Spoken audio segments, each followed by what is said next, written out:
ఏ buddies ఇంకొన్ని షార్ట్స్లో చెప్తా ఉంటా కదా, మీరు కానీ దీన్ని ఫుల్ వీడియో చూడాలనుకుంటే కానీ డిస్క్రిప్షన్లో వదులుతా, వెళ్ళి చూసి వచ్చేయండి అని చెప్పి. లేదా దీని రిలేటెడ్ వీడియోస్ కూడా ఇక్కడ పెడతా, వెళ్ళి చూసేయండి అని చెప్పి. బట్ మన సబ్స్క్రైబర్స్లో కొంచెం మంది ఎక్కడ ఉన్నాయి తెలియక మొత్తం చూడడం మానేస్తున్నారు అనమాట. మీకు కానీ డిస్క్రిప్షన్ ఎక్కడ ఉంటుందో తెలిస్తే మీరు ఈ వీడియోని స్కిప్ చేసేయచ్చు ముందే.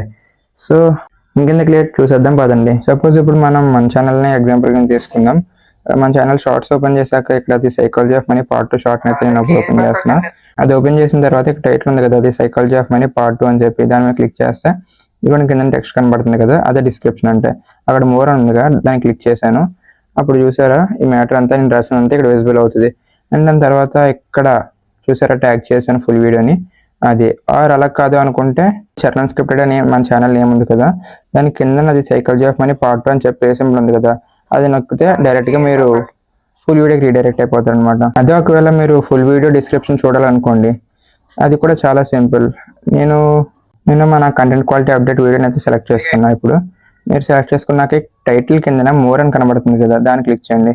దాన్ని క్లిక్ చేస్తే అక్కడ పైన టైటిల్ మీద క్లిక్ చేయొచ్చు, కింద మోర్ అన్న క్లిక్ చేయొచ్చు. అండ్ క్లిక్ చేస్తే ఇక్కడ కూడా సేమ్ టెక్స్ట్ చూసుకోవచ్చు కదా. అండ్ మోర్ మీద క్లిక్ చేస్తే ఇక్కడ నేను ఏదైతే డిస్క్రిప్షన్ మెన్షన్ చేశానో ఇక్కడ అంతా వస్తుంది. సపోజ్ ఫర్ ఎగ్జాంపుల్ ఇక్కడ నేను అంతా ఈ వీడియోకి కావాల్సిందంతా ఈ వీడియో ఏంటి అనేది డిస్క్రిప్షన్ బ్రీఫ్గా ఎక్స్ప్లెయిన్ చేశాను ఇక్కడే. అండ్ చూసుకుంటే మన ప్రోడక్ట్స్ ఏదైతే ఆ వీడియోలో బై చేశానో ఇక్కడ మెన్షన్ చేశా, ట్యాగ్ చేశా. అండ్ మన Insta, Facebook, social media platforms ఏది నొక్కినా కూడా రీడైరెక్ట్ అయిపోతాయి అనమాట వెబ్సైట్స్లోకి. సో ఇక్కడ మనది విజిబుల్ అవుతుంది కదా. సో అంతే, చూసారుగా బడీస్, ఎంత సింపుల్గా అయితే డిస్క్రిప్షన్ ఓపెన్ చేయొచ్చు. ఇంకా మీ ఫ్రెండ్స్కి ఎవరికైనా డిస్క్రిప్షన్ ఎక్కడ ఉండదో తెలియకపోతే వెంటనే వాళ్ళకి షేర్ చేసేయండి.